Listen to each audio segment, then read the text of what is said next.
Dear students, நம்ம வந்து இந்த வீடியோவில் 11th NCERT biology bookல chapter 2 biological classificationல நம்ம வந்து introduction last classல பார்த்தோம்.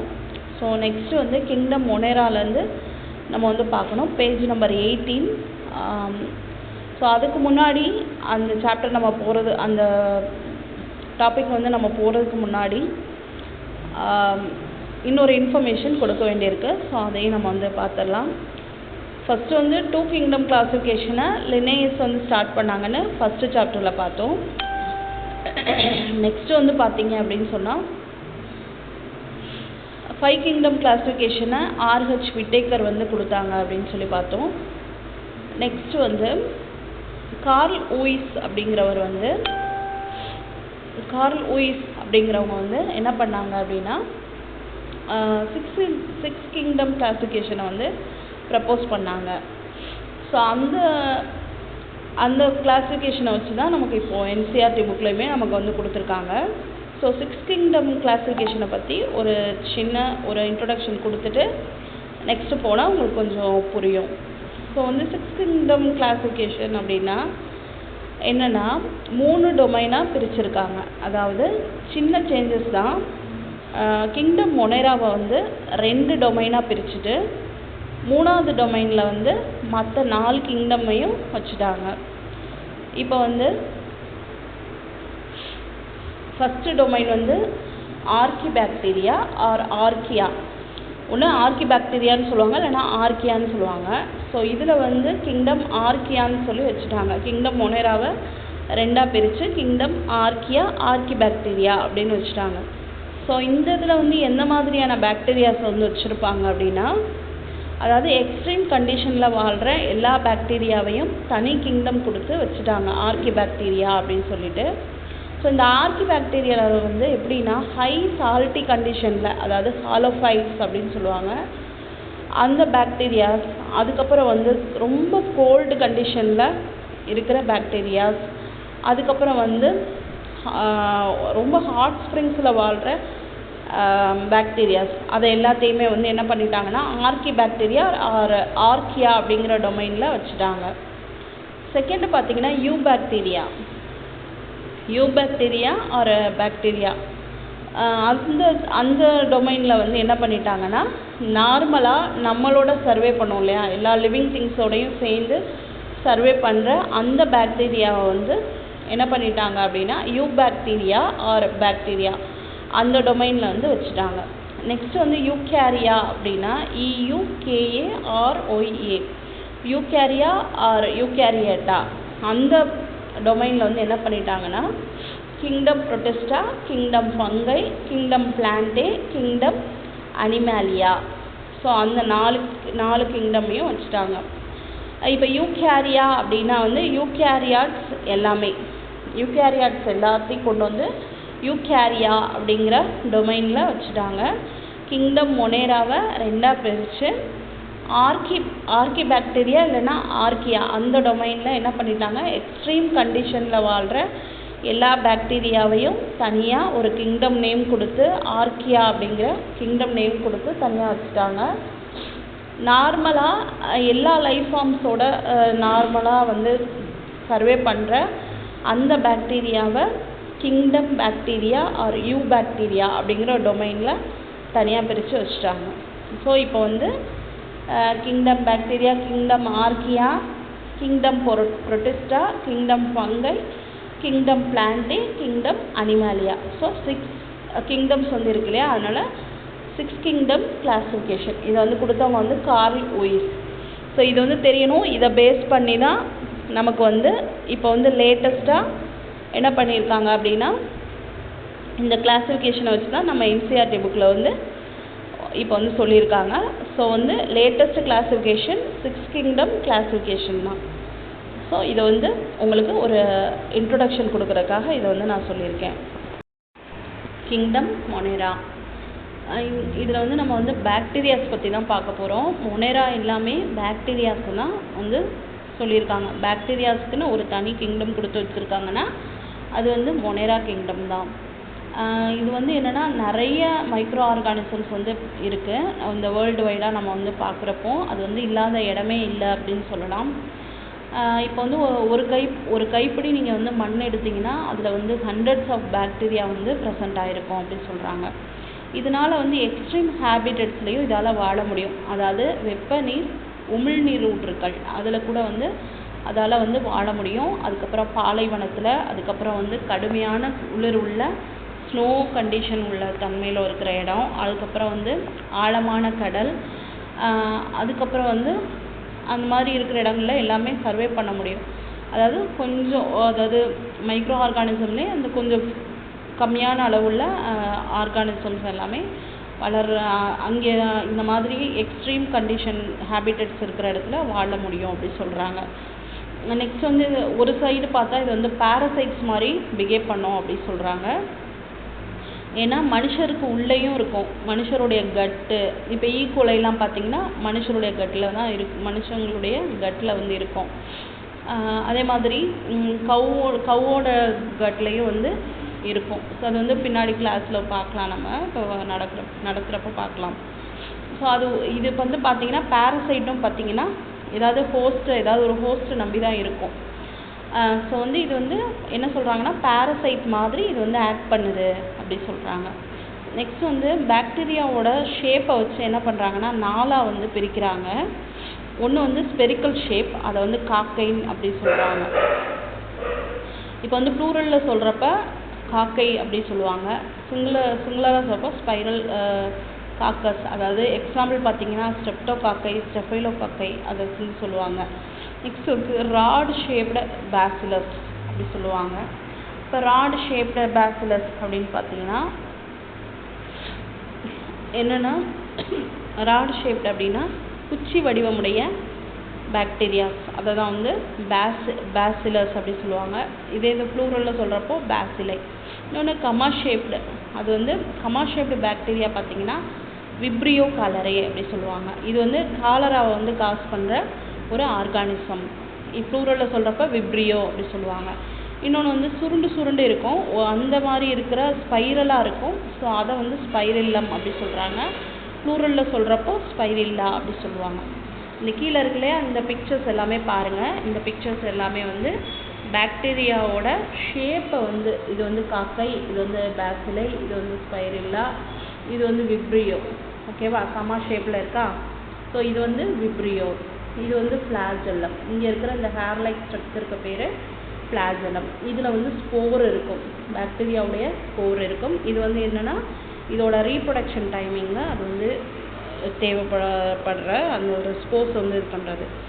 ஸோ வந்து இதுதான் வந்து இந்த நாலு ஸ்ட்ரக்சர்ஸை வந்து இவங்க வந்து பேஸ் பண்ணி தான் என்ன பண்ணியிருக்காங்கன்னா இதை வந்து தனித்தனியாக பிரிச்சுருக்காங்க. ஸோ இது வந்து ஷேப், டிஃப்ரெண்ட் ஷேப். ஓகேவா? நெக்ஸ்ட் பார்க்கலாம்.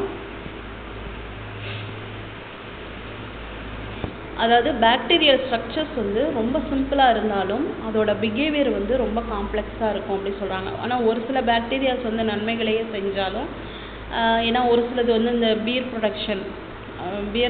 ப்ரொடக்ஷனில் யூஸ் ஆகும், ஆன்டிபயோட்டிக் ப்ரொடக்ஷனில் யூஸ் ஆகும். நெக்ஸ்ட் வந்து நமக்கு வீட்டிலே வந்து தயிர், அப்புறம் மாவு புளிக்கிறது, இதெல்லாம் வந்து நன்மைகளையே செஞ்சாலும் ஒரு சில பேத்தோஜெனிக் பாக்டீரியாஸ் வந்து மனுஷங்களுக்கும் கால்நடைகளுக்கும் பிளான்ட்டுக்கும் வந்து டிசீஸ் எல்லாம் காஸ் பண்ணுறப்போ கொஞ்சம் கஷ்டமாக தான் இருக்கும் அப்படி சொல்கிறாங்க. நெக்ஸ்ட் வந்து எக்ஸ்டென்சிவ் மெட்டபாலிக் டைவர்சிட்டியை வந்து கொண்டு இருக்கும் அப்படி சொல்கிறாங்க. அதாவது உள்ளே வந்து அந்த செல்லுக்குள்ளே ரொம்ப ஸ்ட்ராங்கான ஒரு மெட்டபாலிக் ஆக்டிவிட்டி வந்து இருக்கிறதுனால தான் அதால் வந்து என்ன பண்ண முடியுது அப்படின்னா அந்த எக்ஸ்ட்ரீம் கண்டிஷன்லேயும் அதால் வாழ முடியுது. அதாவது கடுமையான வெப்பம், கடுமையான குளிர், அந்த மாதிரி தன்மையிலலாம் அதால் வாழ முடியுது அப்படின்னா அதோட செல்வால் காம்போசிஷன், அதுக்கப்புறம் உள்ளே நடக்கிற மெட்டபாலிக் ஆக்டிவிட்டினால தான் அந்த எப்பேற்பட்ட சூழ்நிலையும் அதை வந்து கடந்து வர்றதுக்கு அது வந்து ஹெல்ப் பண்ணுது. நெக்ஸ்ட் வந்து பார்த்திங்கன்னா சில பாக்டீரியாஸ் வந்து ஆட்டோட்ரோஃபிக் டைப்பாக இருக்கும். அதாவது தனக்கு தேவையான உணவை தானே தயாரித்து கொள்வது. இன்னொன்று வந்து என்னென்னா கீமோசிந்தட்டிக் ஆட்டோட்ரோபிக்காக இருக்கும். ஸோ அது வந்து இன்ஆர்கானிக் சப்ஸ்டன்ஸை வந்து பிரேக் பண்ணி அதுக்கு தேவையான உணவை வந்து அது வந்து சிந்தசைஸ் பண்ணும். ஸோ அந்த மாதிரி பாக்டீரியாஸும் இருக்குது. இன்னொன்று வந்து ஃபோட்டோசிந்தட்டிக்கே பண்ணுற ஆட்டோட்ரோபிக்காகவும் இருக்குது. நெக்ஸ்ட் வந்து பார்த்திங்கன்னா நிறைய பெரும்பான்மையான பாக்டீரியா பார்த்திங்கன்னா மெஜாரிட்டியாக இருக்கிறது வந்து ஹெட்ரோட்ரோப்ஸாக தான் இருக்குது. இது வந்து உணவு தேவைக்காக பார்த்திங்கன்னா இன்னும் டெட் ஆர்கானிக் மேட்டரையோ அல்லது லிவிங் மற்ற plants and animals human beings இவங்களெல்லாம் வந்து சார்ந்து தான் இருக்குது அப்படின்னு சொல்கிறாங்க. நெக்ஸ்ட் வந்து ஆர்கிபாக்டீரியா அதாவது 6 கிங்டம் கிளாசிஃபிகேஷனில் இது ஒரு டொமைன். ஆர்கிபாக்டீரியா மொனேராவை 2ஆக பிரித்தாங்கன்னு சொன்னலையா. இப்போ ஆர்கிபாக்டீரியா ஃபஸ்ட்டு வந்து வர்றது வந்து ஆர்கியா இல்லைனா ஆர்கிபாக்டீரியா அப்படி சொல்லுவாங்க. இது வந்து எப்போயுமே ஸ்பெஷலாக அப்படின்னு சொல்லலாம். ஏன்னா வந்து இது வந்து ரொம்ப எக்ஸ்ட்ரீம் ஹேபிட்டட்ஸில் தான் அது வளரும். இப்போ சொன்னேன் இல்லையா, அதுக்கு முன்னாடி கடுமையான குளிர், கடுமையான வெப்பம், கடுமையான வெப்பநீர் ஊற்றுக்கள், கடுமையான உவர்ப்பு தன்மையுடைய இடங்கள் அதில் தான் வந்து வளரும்.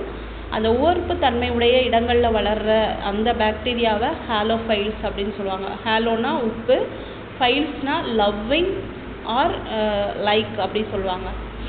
நெக்ஸ்ட் வந்து ஹாட் ஸ்ப்ரிங்ஸில் இருக்கிறது வந்து என்னென்னா தெர்மோ அசிடோஃபைல்ஸ்.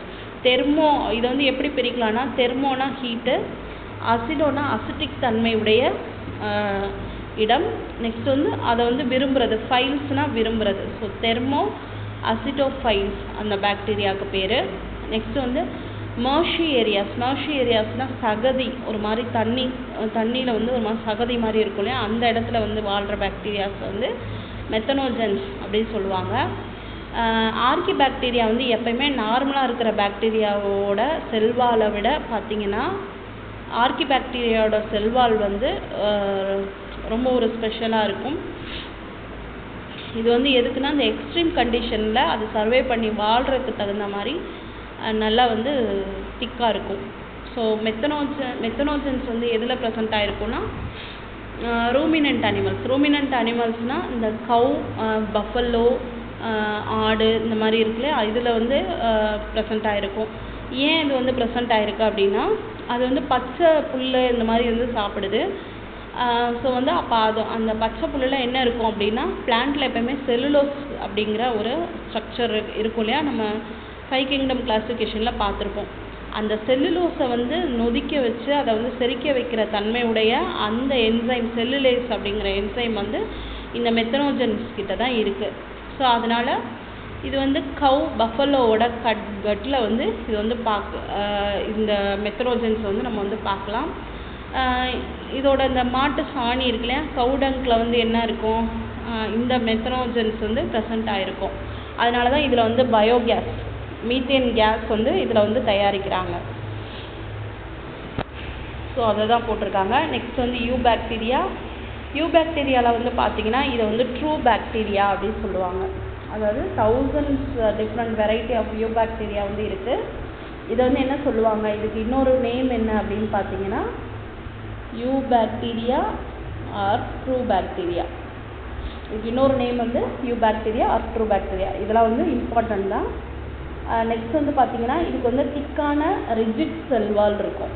ரிஜிட் செல்வால் வந்து இருக்குது. நெக்ஸ்ட் வந்து பார்த்திங்க அப்படின்னு சொன்னால் இது வந்து மொட்டைல், அதாவது பாக்டீரியா பொறுத்தவரை மொட்டையிலும் இருக்குது, நான் மொட்டையிலும் இருக்குது. ஒருவேளை மொட்டையில் இருந்துச்சுன்னா அதுக்கு வந்து கண்டிப்பாக மொட்டைல்னா நகர்ற தன்மை இருந்துச்சுன்னா இந்த ஃப்ளாஜெல்லம் அப்படிங்கிற அந்த ஒரு ஹேர் லைக் ஸ்ட்ரக்சர் வந்து பார்த்தோம். நம்ம முன்னாடி பார்த்தோம் இல்லையா, இந்த ஸ்பைரல்லம் அதில் வந்து பார்க்குறப்போ ஹேர் லைக் ஸ்ட்ரக்சர் மாதிரி இருந்துச்சு இல்லையா, ஃப்ளாஜெல்லம். ஸோ அதை வச்சு தான் அது வந்து மூவ் பண்ணும். நெக்ஸ்ட் வந்து சைனோபாக்டீரியம். இதை வந்து இன்னொரு பேர் என்னன்னு பார்த்தீங்கன்னா ப்ளூ க்ரீன் ஆல்கே. இப்போ நம்ம கொடுத்துருக்கிறது சைனோபாக்டீரியம். இது வந்து இன்னொரு பேர் என்ன சொல்லுவாங்கன்னா ப்ளூ க்ரீன் ஆல்கே அப்படின்னு சொல்லுவாங்க. ஏன்னா இது வந்து ப்ளூ வித் க்ரீன் கலரில் இருக்கும். ஸோ அதனால் ப்ளூ க்ரீன் ஆல்கே அப்படின்வாங்க. இதில் வந்து என்ன பிக்மெண்ட் இருக்கும் அப்படின்னு பார்த்தீங்கன்னா குளோரோஃபைல் ஏ பிக்மெண்ட் வந்து இருக்கும். இது வந்து மேக்ஸிமம் பார்த்திங்கன்னா க்ரீன் பிளான்ட்ஸ்லேயும் இந்த பிக்மெண்ட் இருக்கும். இந்த பிக்மெண்ட் இருக்கிற ஆர்கானிசம்ஸ் எல்லாமே ஃபோட்டோசிந்தட்டிக் ஆட்டோட்ரோப்ஸாக தான் இருக்கும். ஸோ இதெல்லாம் வந்து நீட் கொஸ்டின்ஸ்க்கு கண்டிப்பாக கேட்பாங்க. ஸோ வந்து நல்லா பார்த்துட்டு போங்க. இப்போ சைனோபாக்டீரியா வந்து பார்த்தீங்க அப்படின்னு சொன்னால் யூனிசெல்லுலராக இருக்கும். யூனிசெல்லுலர் ஆர்கானிசம் காலனியல் கூட்டமாக வாழ்கிற தன்மை உடையது. இன்னொன்று ஹேர் லைக் ஸ்ட்ரக்சர். ஃபிலமெண்டஸ் ஸ்ட்ரக்சர்னால் வந்து ஒரு நூல் மாதிரி இருக்கும். ஸோ நூல் இலை அப்படி சொல்லுவாங்க, அந்த மாதிரி இருக்கிற ஸ்ட்ரக்சர். இது வந்து ஃப்ரெஷ் வாட்டர்லேயும் இருக்கும். நெக்ஸ்ட் வந்து மெரைன், கடல் தண்ணி, டெரஸ்ட்ரியல் லேண்ட்லேயும் வந்து இது வந்து இருக்கும். நெக்ஸ்ட் வந்து என்னென்னா, இந்த சைனோபாக்டீரியாவை சுற்றிலும் வந்து ஒரு ஜெலாட்டினல் ஷீட் வந்து இருக்கும், ஒரு உரை இருக்கும். அதாவது வளவளப்பாக இருக்கிற ஒரு உரை வந்து இருக்கும். இது வந்து இந்த தண்ணியிலலாம் போகிறப்போ அதோட செல்வால்க்கு வந்து எந்த ஒரு டேமேஜும் ஆகாமல் இருக்கிறதுக்கு இந்த ஜெலாட்டினல் ஷீட் வந்து உபயோகமாக இருக்குது. ஸோ இதுதான் வந்து ஜெலாட்டினல் ஷீட். ஓகே, நெக்ஸ்ட் வந்து என்ன அப்படின்னா, இது வந்து மேக்ஸிமம் பார்த்தீங்கன்னா பொல்யூட்டட் வாட்டர் பாடிஸில் இது வந்து ப்ரெசண்ட் ஆகிருக்கும். இது வந்து பொல்யூட்டட் வாட்டர் பாடிஸில் வந்து என்ன பண்ணோம் அப்படின்னு பார்த்தீங்கன்னா, அந்த குளமே பார்த்தீங்கன்னா ஒரு ப்ளூ வித் க்ரீன் கலரில் இருக்கும். அது வந்து பார்த்தாலே நமக்கு தெரியும் இது வந்து சைனோபாக்டீரியா இருக்குது அப்படிங்கிறது. இது வந்து என்ன பண்ணோம், இந்த ஒரு சில ஆர்கானிசம்ஸ் வந்து என்ன பண்ணோன்னா, அந்த அட்மாஸ்பியரிக் நைட்ரஜனை வந்து ஃபிக்ஸ் பண்ணும். அட்மாஸ்பியரிக் நைட்ரஜனை வந்து ஃபிக்ஸ் பண்ணோம். அந்த ஃபிக்ஸ் பண்ணுற அந்த செல்லுக்கு, இந்த ஸ்பெஷலைஸ்டு செல்லுக்கு வந்து என்ன நேம்னா ஹெட்ரோசிஸ்ட். இந்த இப்போ இதில் இருக்கு இல்லையா, இந்த ப்ளூ கலரில், இந்த வயலட் கலரில் இருக்கு இல்லையா, இந்த வயலட் கலரில் இருக்கிறது ஹெட்ரோசிஸ்ட். அதாவது இந்த இடம், அதே மாதிரி இங்கே இதை வந்து ஹெட்ரோசிஸ்ட் அப்படின்னு சொல்லுவாங்க. இப்போ வந்து என்ன கேட்பாங்கன்னா, கொஸ்டினில் வந்து இந்த அட்மாஸ்பரிக் நைட்ரஜனை ஃபிக்ஸ் பண்ணுற அந்த செல்ஸோட பேர் என்ன அப்படின்னு கேட்டாங்கன்னா ஹெட்ரோசிஸ்ட் அப்படின்னு சொல்லலாம். சைனோபாக்டீரியாவில் ஹெட்ரோசிஸ்ட் அப்படி சொல்லலாம். நெக்ஸ்ட் வந்து எக்ஸாம்பிள் பார்த்தீங்கன்னா, நைட்ரஜன் ஃபிக்ஸ் பண்ணுற அந்த இதுக்கு எக்ஸாம்பிள் கொடுத்துருக்காங்க, நாஸ்டாக் அண்ட் அனோபேனா. நெக்ஸ்ட் வந்து ஹீமோசிந்தட்டிக் ஆட்டோட்ரோபிக் பாக்டீரியா இருக்குது. இது வந்து என்ன பண்ணோம் அப்படின்னா, இன்ஆர்கானிக் சப்ஸ்டன்ஸில் வந்து ஆக்சிடைஸ் பண்ணுற கெப்பாசிட்டி இருக்கும். இதுதான் வந்து ஹீமோசிந்தட்டிக் ஆட்டோட்ரோபிக் பாக்டீரியா. இதில் வந்து என்னென்ன கெமிக்கலை வந்து அது வந்து ஹீமோசிந்தட்டிக் பண்ணும் அப்படின்னு பார்த்தீங்கன்னா, நைட்ரைட், நெக்ஸ்ட் அமோனியா. இதை வந்து என்ன பண்ணோம் அப்படின்னா, இதில் இருந்து அந்த ஏடிபி ப்ரொடக்ஷனுக்கு உண்டான ஏடிபி ப்ரொடக்ஷனுக்கு தேவையான அந்த எனர்ஜியை வந்து ரிலீஸ் பண்ணி எடுத்துக்கும். இதை தான் வந்து இந்த ஏடிபி ப்ரொடக்ஷன் இருந்தால் தானே அதுங்களுக்கு வந்து உணவு தயாரிக்க முடியும், அதோட உணவு வந்து அது தயாரிச்சுக்க முடியும். ஸோ அதனால் இந்த ஏடிபி ப்ரொடக்ஷன் வந்து ரொம்ப இம்பார்ட்டன்ட். ஸோ அதுக்கு வந்து இந்த நைட்ரைட்ஸ், அமோனியா வந்து ஹீமோசிந்தட்டிக் பண்ணி அதுக்கு தேவையான உணவை வந்து அது வந்து எடுத்துக்கும். நெக்ஸ்ட் வந்து பார்த்திங்கன்னா, இந்த நைட்ரஜன், பாஸ்பரஸ், அயன், அப்புறம் வந்து இந்த சல்ஃபர், இது எல்லாத்தையும் வந்து ரீசைக்ளிங் பண்ணும். இதுதான் வந்து கிரேட் ரோல். அப்போ இந்த பாக்டீரியாவோட கிரேட் ரோல் என்ன அப்படின்னு வந்து கேட்டாங்கன்னா, recycling nutritions like nitrogen, phosphorus, iron, sulphur. Next பார்த்தீங்கன்னா ஹெட்ரோட்ரோபிக் பாக்டீரியா. நம்ம முன்னாடி படிக்கிறப்பயே மெஜாரிட்டியான பாக்டீரியா வந்து ஹெட்ரோட்ரோபிக் பாக்டீரியாவாக தான் இருக்கும் அப்படின்னு படித்தோம். ஸோ இது வந்து மோஸ்ட்லி எப்படி இருக்கும், டீகம்போசஸாக இருக்கும். இந்த ஹெட்ரோட்ரோபிக் பாக்டீரியா எல்லாமே பார்த்தீங்கன்னா டீகம்போசஸாக தான் இருக்கும். இதில் வந்து என்னென்னா, மனுஷனுக்கு ஒரு சில பாக்டீரியாஸ் வந்து நன்மை செய்து, அந்த நன்மையில் என்னென்னு பார்த்தீங்கன்னா கர்ட் ஃப்ரம் மில்க், இது வந்து லாக்டோபாசிலஸ் தான் இது வந்து பண்ணோம். சிலது வந்து ப்ரொடக்ஷன் ஆஃப் ஆன்டிபயோட்டிக்ஸ் அதுக்காக யூஸ் ஆகுது. சிலது வந்து லெக்யூமினஸ் பிளான்ஸில் வந்து நைட்ரஜனை வந்து ஃபிக்ஸ் பண்ணுற வேலை பார்க்குது. இது வந்து என்னென்னா ரைசோபியம் வந்து இந்த வேலையை வந்து பார்க்குது. ஸோ இதுதான் ரைசோபியம். நெக்ஸ்ட் பார்க்கலாம். இந்த ரைசோபியம் வந்து எங்கே ப்ரெசென்ட் ஆகிருக்குன்னா, இந்த லெகுமினஸ் பிளான்ட்டில் உள்ள ரூட்ஸில் தான் வந்து எப்பயுமே ப்ரெசென்ட் ஆகிருக்கும். இந்த ரூட்ஸ் இருக்கு இல்லையா, ரைசோபியம் வந்து நைட்ரஜன் ஃபிக்சேஷன் பண்ணுறது ரூட்ஸில் தான் பண்ணோம். சில பாக்டீரியாஸ் வந்து பார்த்தீங்க அப்படின்னு சொன்னால் பேத்தோஜெனிக்காக இருக்குது. இது வந்து ஹியூமன் பீயிங்ஸ்க்கு, அப்புறம் வந்து குட்டி குட்டி தாவரங்களுக்கு, அப்புறம் அனிமல்ஸ்க்கு, பெட்ஸுக்கெல்லாம் வந்து டிசீஸை வந்து காஸ் பண்ணும். அது என்னென்ன டிசீஸ்னால் மனுஷருக்கு காலரா, டைஃபாய்டு, டெட்டனஸ், அப்புறம் வந்து சிட்ரஸ் கேங்கர். சிட்ரஸ் கேங்கர் வந்து என்ன அப்படின்னா எலுமிச்சை செடியில் டிசீஸ் வந்து காஸ் பண்ணும். அந்த டிசீஸ் பேர் சிட்ரஸ் கேங்கர். காலரா வந்து இப்போ விப்ரியோ படித்தோம் இல்லையா, அந்த 4 ஷேப்பில் வந்து விப்ரியோவை படித்தோம்ல, அது வந்து காலரா டிசீஸை உண்டு பண்ணும். டைஃபாய்டை வந்து உண்டாக்குறது சால்மனெல்லா டைஃபி, சால்மனெல்லா பேராடைஃபி. இது ரெண்டுமே வந்து டைஃபாய்டை உண்டு பண்ணுறது. டெட்டனஸ் வந்து டெட்டனி அந்த பாக்டீரியா வந்து டெட்டனஸை காஸ் பண்ணும். ஸோ இதெல்லாம் வந்து டிஃப்ரெண்ட் வெரைட்டி டிசீஸாக ஃப்ரம் பாக்டீரியாட்டேருந்து நமக்கு வர டிசீஸ். அதுதான். இன்னொன்று வந்து பாக்டீரியாவோட ரீப்ரொடக்ஷன் பார்த்திங்கன்னா பைனரி ஃபிஷன் இதில் இருக்கும். பைனரி ஃபிஷன் அதாவது ஒரு பாக்டீரியா வந்து தனித்தனியாக செல்வால், செல் மெம்பரேன்லாம் டிஎன்ஏ தனித்தனி டிஎன்ஏ உண்டு பண்ணி ஒரு ஸ்டேஜ் வர்றப்போ இந்த மாதிரி க்ளீவ் ஆகிடும். இதை தான் வந்து என்ன சொல்கிறது, பைனரி ஃபிஷன். ரெண்டாக வந்து பிரிஞ்சு தனித்தனி பாக்டீரியாவாக இருக்கும். இன்னொன்று வந்து இதுக்கு வந்து செக்ஷுவல் ரீப்ரொடக்ஷனும் இருக்குது. அது வந்து எப்படின்னா அன்ஃபேவரபிள் கண்டிஷனில், ஃபேவரபிள் கண்டிஷனில் பண்ணுறது ஃபிஷன், பைனரி ஃபிஷனில் பண்ணோம்.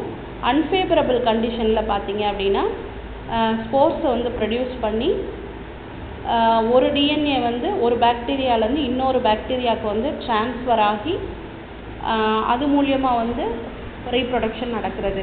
அதுக்கு பேர் என்னென்னா காஞ்சுகேஷன்.